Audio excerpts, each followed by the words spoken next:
Hello everyone, this is the Africanist podcast Sudan by Dr. Abdul Munim Ali. Today I'm hosting Muhammad Sulaiman, a 27 years old graduate of Faculty of Arts at Nilan University.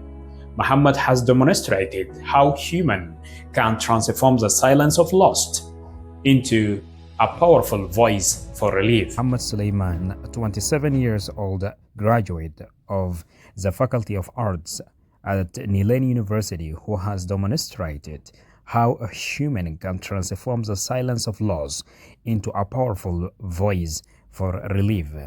Originally from Al Ubaid, the capital of North Kordofan, Muhammad was in Khartoum when the conflict erupted between the Sudan Armed Forces SAF and the Rapid Support Forces, the RSF. His life was impacted by the outbreak of violence. During the conflict, he suffered a profound personal tragedy, the loss of his older brother Ahmed Sulaiman. Amidst the weight of this grief and hardship of displacement, Muhammad traveled eastward, eventually finding himself in the city of Kassala in the eastern Sudan. While the ongoing conflict has disseminated Sudan's infrastructure, leaving over 90 million children out of school and 90% of schools inaccessible or turned into shelters, Muhammad chose to look beyond physical destruction. He recognized the invisible wounds, the deep psychological and social traumas haunting Sudanese children. Instead of succumbing to despair, he has dedicated to providing psychological support and education to young children and survivors in the displacement centers of Kassala.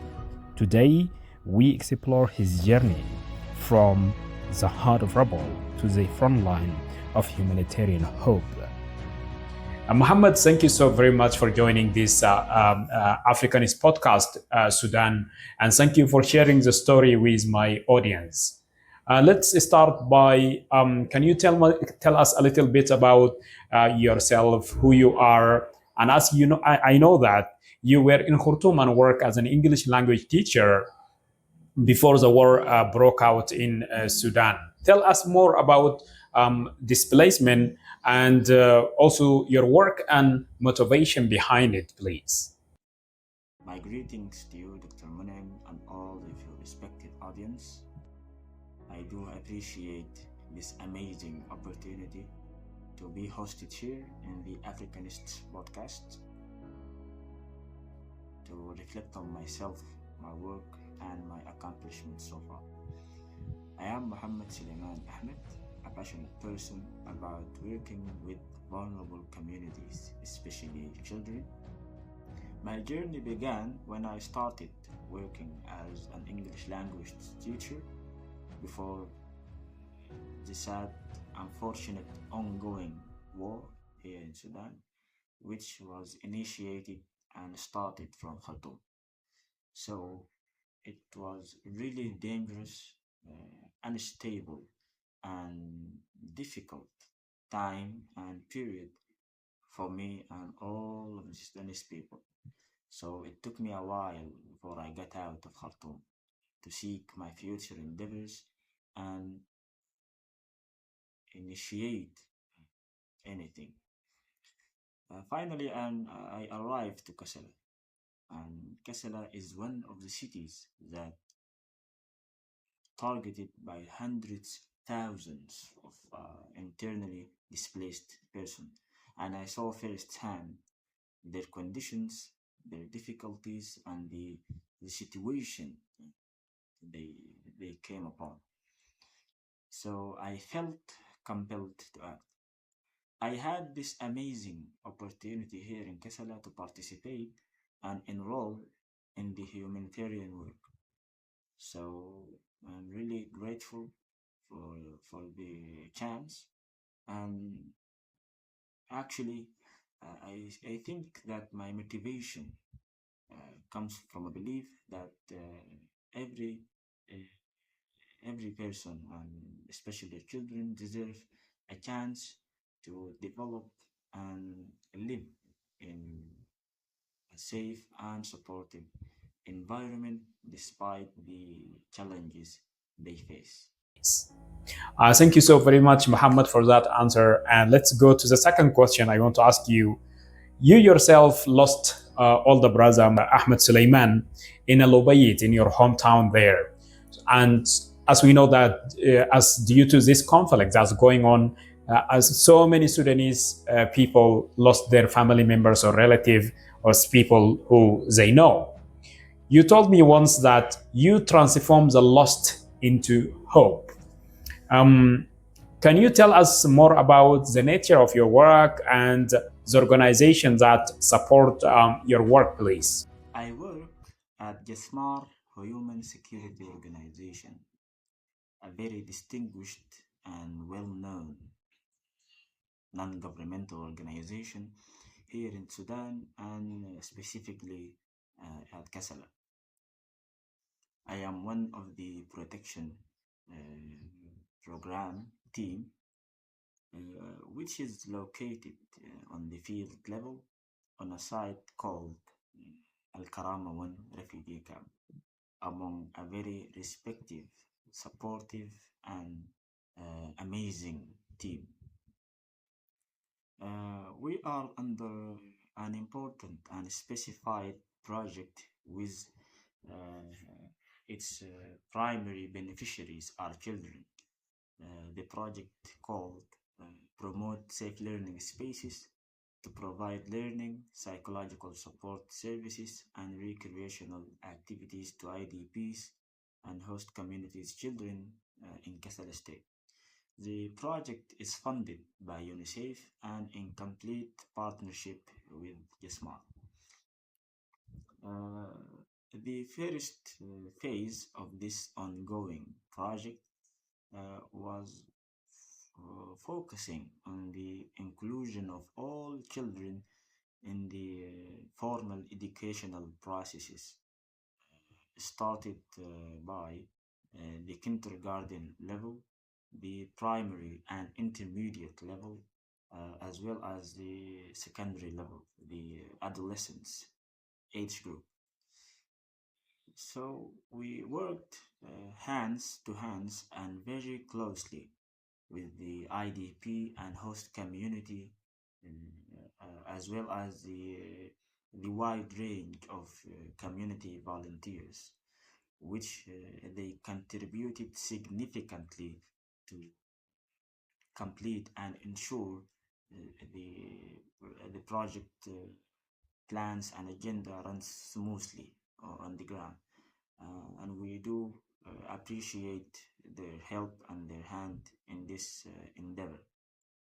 We oversee the all operation of this education uh, with the monitoring of the contracted and volunteer teachers, the distribution of learning or teaching materials, the inclusion of all children regardless of their conditions, their gender, their the ethnicity, their educational level, all of these aspects we guaranteed that.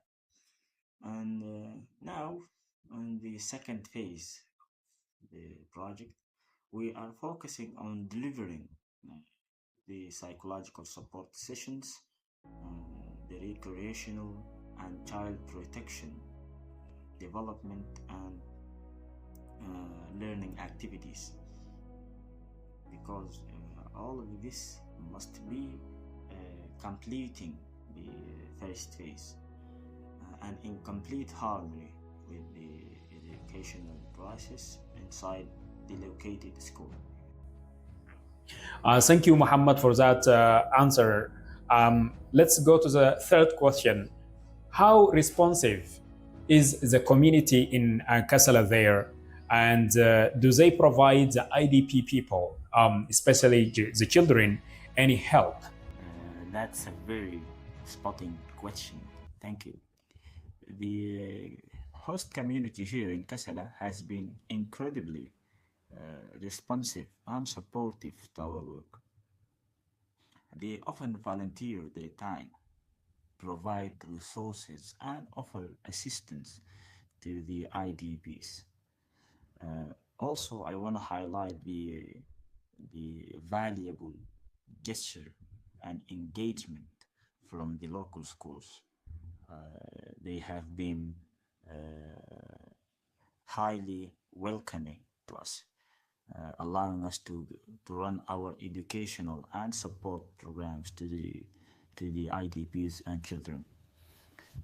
So, in my point of view, uh, this kind of community involvement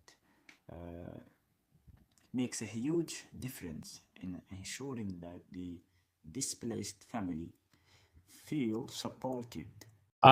Before the last question, Mohammed, let me ask you, to what extent did the suspension of the USAID affect the humanitarian organizations working in Kassala? Well, that's a crucial question, and one point that I see through the lens of my work every day. In the camp where children rely on SLS development and livelihood programs, funding cuts don't just change plans, they erase opportunities. So let me share what this suspension could mean for families living on the edge. The suspension of US aid will have a big effect on humanitarian work in Sudan. US aid is one of the largest donors and key players in Sudan. So stopping their support creates challenges for programs like education, health, development, and training programs. For example, schools in camps may close, leaving children without safe places to learn. Development and livelihood programs, like teaching displaced people new skills and aid them with the small business projects to earn money, could also slow down. At Al Karama camp, we have already seen delays in getting educational tools and materials. This makes it harder to keep children in class, PSS and SLS operations running, and also parents hopeful for the future. But there is hope, I think, in my opinion.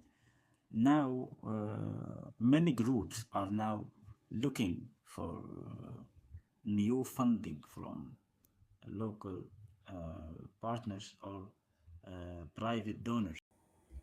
And before the last question, Mohammed, let me ask you this question. How do you feel hearing the stories of traumatized children and also the families?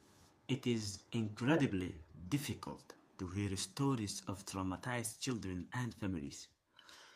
These experiences can be heartbreaking, and it's a constant reminder of why I do the work I do. While it's emotionally challenging, it also fuels my determination in supporting these families.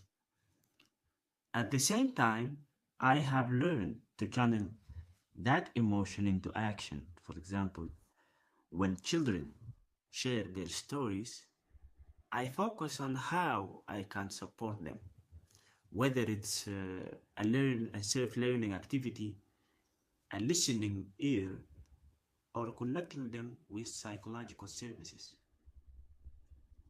Every story motivates me to keep going, knowing that the aid we deliver can help bring healing and hope to the children. Let me ask you the final question. What's your final message to everyone who is watching the Africanist podcast Sudan? My message to everyone is simple. We all have a role to play in making the world a better place, no matter how small our contributions may seem.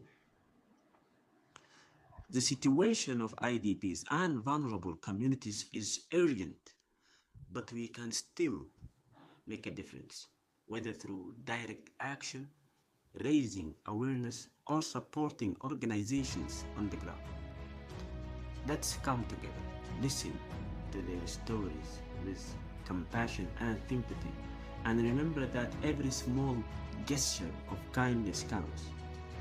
If we stay united, we can help rebuild lives and create a brighter future for those who have been displaced and affected by conflict. Muhammad, I really would like to thank you so very much for sharing your inspirational story to my audience through the Africanist podcast Sudan. And we wish that your work can have more support from the local communities, the authorities in Kassala there, also from the similar organization that you work for can get more support from you. Thank you so very much for watching this Africanist podcast Sudan, and see you really next time.